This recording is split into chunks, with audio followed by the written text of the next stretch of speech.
बेटा, मेरे फ़ोन में कुछ खराबी हो गई है। बाजार की तरफ जाओ तो इसे ठीक करवा लाना। ठीक है माँ, आप अपना फ़ोन दे दो, मैं इसे ठीक करवा कर आपको दे दूँगा। अखिल ने माँ का फ़ोन अपने बैग में रखा और ऑफिस के लिए निकल गया।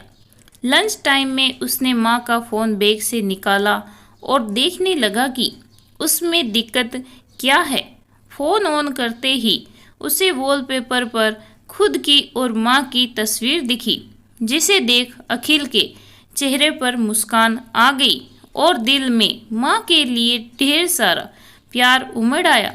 उसके बाद उसने माँ के फ़ोन की गैलरी देखी। उसे कुछ रिकॉर्डिंग दिखाई दी। पहली रिकॉर्डिंग सुन तो उसके पैरों तले जमीन खिसक गई। इसके बाद दूसरी और तीसरी रिकॉर्डिंग सुनने के बाद तो वो आग बबूला हो गया। दफ्तर से आधे दिन की छुट्टी लेकर वो घर आ गया और सीधे अपने कमरे में जाकर लेट गया। वो कमरे की छत को निहारते निहारते पुरानी यादों में खो गया। उसकी और अवनी की शादी होने से लेकर अब तक की सारी यादें उसकी आंखों के सामने चलचित्रों की तरह चल पड़ी थी। 2 साल पहले उसकी अवनी से शादी हुई थी। दोनों में बहुत ही प्यार था। सब कुछ बहुत ही अच्छा चल रहा था। लेकिन इन दोनों की खुशियों से किसी को दिक्कत थी तो वो थी अखिल की बहन तनु। तनु की अपने पति और ससुराल वालों से ज़्यादा कभी नहीं बनी। शादी के कुछ महीनों बाद ही अलग घर लेकर रहने लगी थी। पहले तो उसे लगता था कि घर में झगड़े उसके सास ससुर के कारण होते हैं, लेकिन एक समय के बाद उसे एहसास हुआ कि उसका अपना व्यवहार ही खराब है। लेकिन अपनी गलती को वो कहाँ इतनी आसानी से मानने वाली थी। घर में ऐसे ही लड़ाई झगड़े चलता रहता। तनु की सबसे खराब आदत थी कि वो छोटी सी बात का बतंगड़ बना देती थी और आग में घी डालना तो उसे बहुत ही अच्छे से आता था। अब वो अपनी माँ को भड़का देती और विमला जी बड़ी ही आसानी से बेटी की बातों में आकर अपनी बहू को डांटती। अवनी जवाब देती तो वो बात पर मिर्च मसाला लगा अखिल को बता देती। फिर अखिल बरस पड़ता अपनी बीबी पर।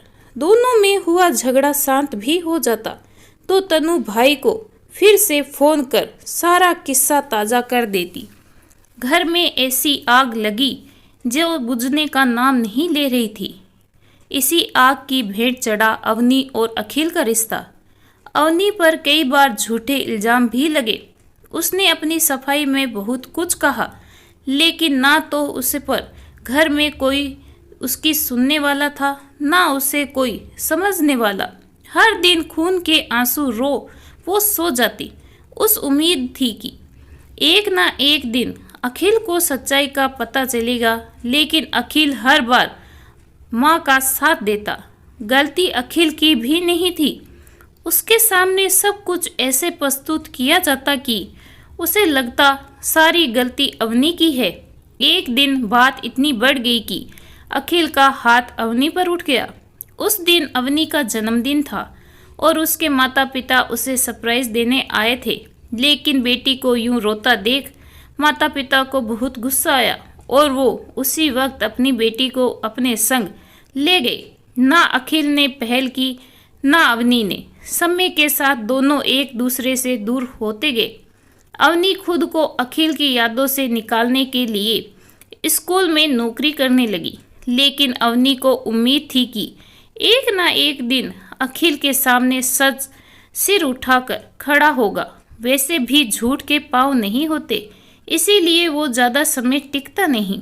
दूसरी तरफ अखिल अवनी से इतना खफा था कि उसने उसे भुलाने के लिए मदिरा पान तक शुरू कर दिया। लेकिन ना तो ये बात विमला जी को पता था, ना ही तनु को। आज वो दिन आ गया था जब झूठ तार तार हो गया और सच सामने सिर उठाए खड़ा था। आज सब कुछ पानी की तरह साफ था। एक फ़ोन रिकॉर्डिंग ने सबकी सच्चाई सामने ला दी। कुछ लोग गुनाह करके भूल गए थे, लेकिन कहते हैं कोई हमारे कर्मों का हिसाब लिखता है। हम भले ही भूल जाएं किसी का दिल दुखाकर, लेकिन भगवान वक्त आने पर इंसाफ करके ही देता है। जानते हैं उस रिकॉर्डिंग में क्या था? उस रिकॉर्डिंग में तनु और उसकी माँ की बातें थी। विमला जी को फ़ोन थोड़ा बहुत ही यूज करना आता था। फ़ोन यूज करने के दौरान उनसे कई बार कॉल रिकॉर्डिंग का बटन गलती से दब गया और जो बातें वो तनु से करती थी वो सब रिकॉर्ड होती चली गई। अगले दिन अखिल ने तनु को फ़ोन करके बुलाया। शाम में अपने माता पिता और बहन के सामने अखिल ने फ़ोन रिकॉर्डिंग चला दी। रिकॉर्डिंग में तनु और उसकी माँ की वो तमाम बातें थी, या ये कहे कि वो रिकॉर्डिंग उनकी साजिशों का तमाम बातें थी, या ये कहें कि वो रिकॉर्डिंग उनकी साजिशों का काला चिट्ठा था जिसने अवनी और अखिल के प्यार भरे रिश्ते में दरार ला दी थी। शायद कोई और अखिल को सच्चाई बताता तो वो कभी यकीन ना करता, लेकिन आज जब उसने खुद सब कुछ अपने कानों से सुना तो वो चाहकर भी सच को झुठला नहीं सकता था। आज सारी साजिशें बेनकाब हो गई। विमला जी और तनु की नजरें झुक गई। आलोक जी बोले, ये क्या कर दिया तनु? अपने ही भाई का घर उजाड़ दिया। और विमला, तूने अपने इकलौते बेटे का घर कैसे बर्बाद होने दिया? दोनों चुप थी और दोनों के पास कोई जवाब नहीं था। आलोक जी अखिल से बोले, बेटा चल, अपनी गलतियों को सुधारने का समय आ गया है। अब जब सब कुछ साफ हो गया है और हमें सच्चाई पता लग गई तो अपनी बिटिया अवनी को घर ले आते हैं। अखिल अपने पिता के साथ अवनी के घर पहुंचा। अवनी के माता पिता अवनी को अखिल के साथ भेजना नहीं चाहते थे, लेकिन आलोक जी के बार बार आग्रह और अखिल के बार बार माफ़ी मांगने के कारण अवनी के पिता ने अवनी को अखिल के संग विदा कर दिया।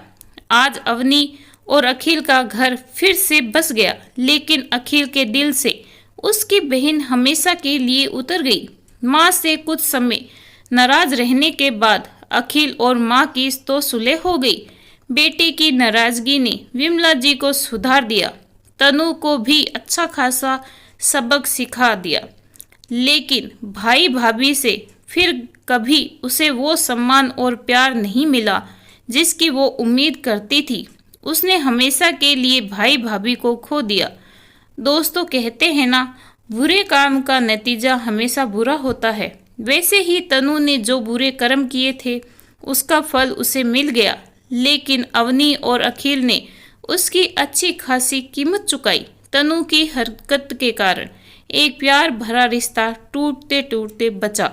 अगर अखिल ने उस दिन वो फ़ोन रिकॉर्डिंग ना सुनी होती तो परिणाम भयंकर होता। इस कहानी के बारे में आपकी क्या राय है, कमेंट करके ज़रूर बताइएगा। कहानी अच्छी लगी हो तो प्लीज़ लाइक करना ना भूलें। चैनल पे नए हो तो सब्सक्राइब करके ज़रूर जाएं। धन्यवाद।